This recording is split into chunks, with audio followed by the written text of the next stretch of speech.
a Bíblia é algo extremamente antigo, mas essa Bíblia não é tão antiga assim, né? Essa é uma edição impressa em 2016, menos de 10 anos atrás, então naturalmente ela depende de edições muito mais antigas do que ela, né? Os textos que ela contém vêm de edições muito mais antigas do que essa. Agora, quais são exatamente essas edições, né? Onde estão as edições mais antigas da Bíblia? Como elas são? Quão antigas elas realmente são? Será que há divergências significativas entre elas, né? Os livros que elas contêm são os mesmos contidos, por exemplo, nessa edição aqui? Então, nesse vídeo a gente vai dar uma olhada nas edições mais antigas da Bíblia, né? Nos manuscritos mais antigos e mais importantes da Bíblia e ver o que eles nos permitem dizer sobre essas questões. Mas antes de começar essa lista, eu preciso antecipar duas coisas. Primeiro, uma coisa que a gente não tem é uma Bíblia original. Nenhum original de nenhum texto bíblico sobreviveu ao tempo. A gente não tem, por exemplo, nenhuma carta de Paulo com a caligrafia dele, né, escrita diretamente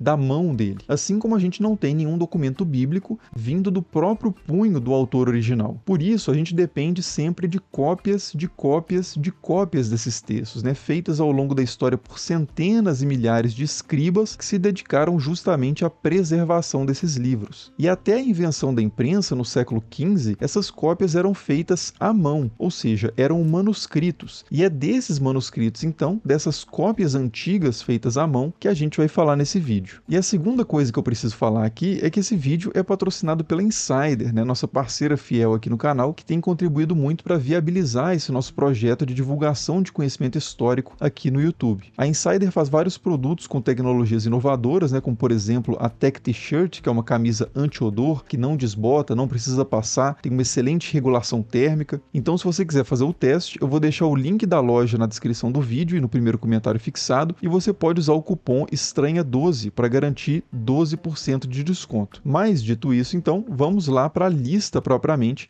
dos mais antigos manuscritos bíblicos. Bom, até recentemente, os manuscritos mais antigos que a gente tinha da Bíblia em hebraico eram manuscritos datados por volta do ano 1000 depois de Cristo. Quer dizer, a gente está falando de textos do período medieval, né, muito posteriores aos textos bíblicos originais, mais próximos, inclusive, de nós no tempo do que de quando esses textos foram registrados pela primeira vez. E esses manuscritos medievais contêm o chamado texto massorético da Bíblia, que foi preservado por um grupo de escribas judeus chamados de massoretas. Esses escribas, além de produzirem várias cópias da Bíblia hebraica desde mais ou menos o 5º século depois de Cristo, também contribuíram bastante no desenvolvimento da própria escrita do hebraico, né, adicionando várias marcações e sinais no texto para facilitar a leitura. Bom, e mais especificamente, os principais manuscritos com o texto massorético que a gente tem dessa data, por volta do ano 1000, são dois. O primeiro é o Codex Alepo e o segundo é o Codex Leningradenses. O Codex Alepo é o mais antigo, produzido por volta do ano 930, mas atualmente ele não está mais completo. Ele foi parcialmente queimado em 1947 durante um ataque à sinagoga central de Alepo, na Síria, que é onde ele ficava guardado. Hoje, então, o manuscrito completo mais antigo que a gente tem da Bíblia hebraica é o Codex Leningradenses. Esse manuscrito foi produzido no ano 1008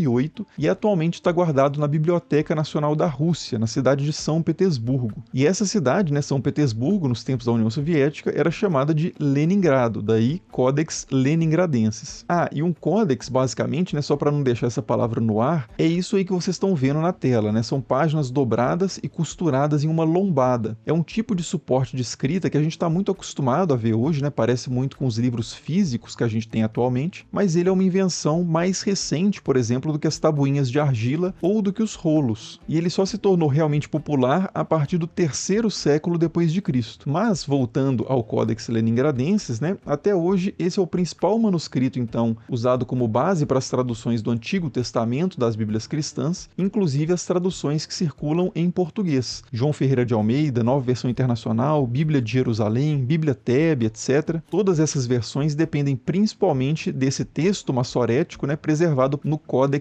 Leningradenses. Isso porque, como eu disse, esse é o manuscrito completo em hebraico mais antigo que a gente tem atualmente. Mas isso não significa que não existam outros manuscritos da Bíblia mais antigos do que ele. Existem vários, e muito mais antigos. Eles só não são manuscritos completos em hebraico, né, na língua original. Para dar um exemplo de manuscritos mais antigos que os códex massoréticos que eu citei agora há pouco, a gente poderia falar dos manuscritos da Bíblia em latim. A principal tradução da Bíblia para o latim é a chamada Vulgata, feita por São Jerônimo entre os séculos IV e V depois de Cristo. Essa foi a tradução mais lida na Europa Ocidental durante a Idade Média e foi escolhida como a versão latina oficial da Bíblia pela Igreja Católica durante o Concílio de Trento, isso no tempo das Reformas. Agora, apesar de o texto da Vulgata ser do final da Antiguidade, o manuscrito mais completo que a gente tem dela já é propriamente medieval, do século VIII, que é o Codex Amiatinus. Na verdade, esse manuscrito é quase completo. Faltam 5 capítulos do livro de Baruque, mas os outros livros do Antigo Testamento estão completos, incluindo os chamados livros deuterocanônicos, né, como Tobias, Judite, 1º e 2º Macabeus, Sabedoria, Eclesiástico e o próprio Baruque. Esses não são livros que costumam aparecer hoje em dia em Bíblias protestantes, mas estão presentes em muitos desses códices antigos. E os livros do Novo Testamento também estão completos nesse manuscrito do século VIII, né, o Codex Amiatinus,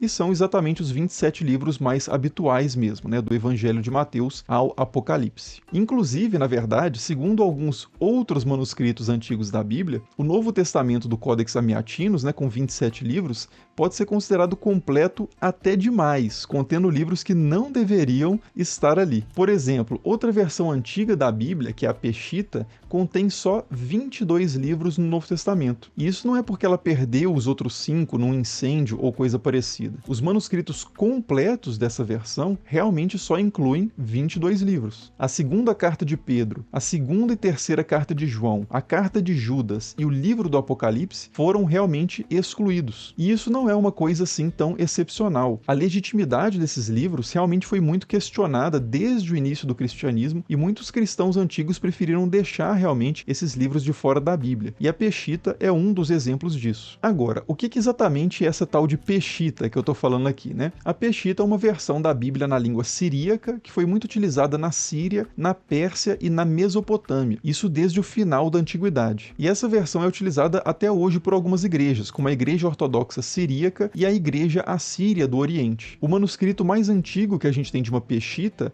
data do 5º ou do 6º século depois de Cristo, e ele contém o Novo Testamento completo, né? De novo, completo com 22 livros. Esse manuscrito hoje está na Biblioteca Nacional Britânica e é chamado de Novo Testamento Siríaco ou Manuscrito Adicional 14.470. Bom, e mais antiga ainda do que essa versão siríaca e do que a versão latina, a gente tem a famosa Septuaginta, que é a principal tradução da Bíblia hebraica para o grego. Essa tradução foi feita entre os séculos III e I a.C. na cidade de Alexandria, no Egito. Segundo uma lenda antiga, o rei egípcio Ptolomeu II teria encomendado uma versão em grego da Torá, que corresponde basicamente ao que os cristãos chamam de Pentateuco, né, os 5 primeiros livros da Bíblia, e essa tarefa teria ficado por conta de 72 sábios judeus, 6 de cada uma das 12 tribos. Esses sábios então teriam trabalhado ao mesmo tempo, mas de forma separada, cada um fazendo a sua própria tradução. Mas depois que eles terminaram essa tarefa, né, ainda segundo essa lenda, as traduções foram comparadas e percebeu-se que elas estavam idênticas, né, letra por letra, o que seria uma confirmação sobrenatural de que a sacralidade do texto não havia se perdido no processo da tradução, né, de que, na verdade, o próprio Deus teria guiado aquela tradução para que a sacralidade do texto fosse preservada na nova língua. E, enfim, né, lendas à parte, o fato é que essa versão grega da Bíblia foi extremamente importante no seu contexto, especialmente entre as elites e os intelectuais. Muitos judeus, inclusive, liam a versão grega da Bíblia e alguns, aliás, só conseguiam ler a versão grega, porque já não dominavam mais o hebraico. Os autores do Novo Testamento mesmo, quando citam passagens do Antigo Testamento,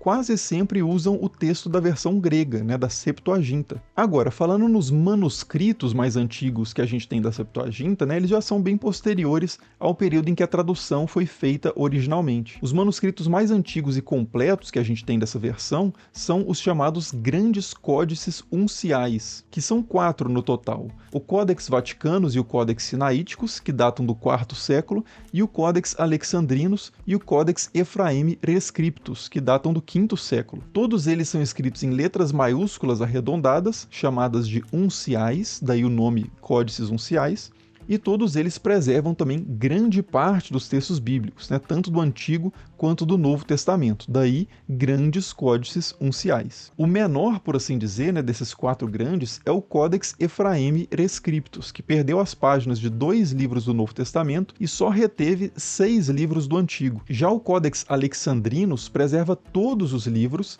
tendo só algumas lacunas em alguns deles. E esses livros que ele preserva não são poucos. No Antigo Testamento ele inclui os livros habituais, inclui os livros deuterocanônicos já citados, né, Tobias, Judite, etc., e inclui ainda mais livros, como por exemplo o 3º e 4º livro de Macabeus, o Salmo 151 e uma coleção de hinos chamado 14 Odes. Já no Novo Testamento a gente encontra os 27 livros habituais, incluindo aí a carta de Judas e o Apocalipse, por exemplo, e ainda encontra mais 2 livros, que são a primeira e a segunda cartas de Clemente. O Codex Sinaíticus e o Vaticanus também são bem completos e também contém alguns livros mais raros de se encontrar nas Bíblias hoje em dia. O Sinaíticus, por exemplo, inclui a Carta de Barnabé e o Pastor de Hermas entre os livros do Novo Testamento. E o Codex Vaticanus inclui a Carta de Jeremias entre os livros do Antigo Testamento. E esses dois, então, né, o Codex Sinaíticus e o Codex Vaticanus, ambos do IV século depois de Cristo, são as Bíblias completas mais antigas que a gente tem hoje. Se a gente for considerar só Bíblias completas em hebraico, a mais antiga é o Codex Leningradenses, né, como a gente já viu anteriormente. Mas se a gente considerar as Bíblias em outras línguas, as mais antigas são os Codex Sinaíticos e o Codex Vaticanus. E se a gente quiser também considerar qualquer língua e qualquer nível de preservação, né, sem a necessidade de que o documento esteja completo, aí a gente já tem muito mais coisa e coisa muito mais antiga. Por exemplo, né, existem vários papiros de textos do Novo Testamento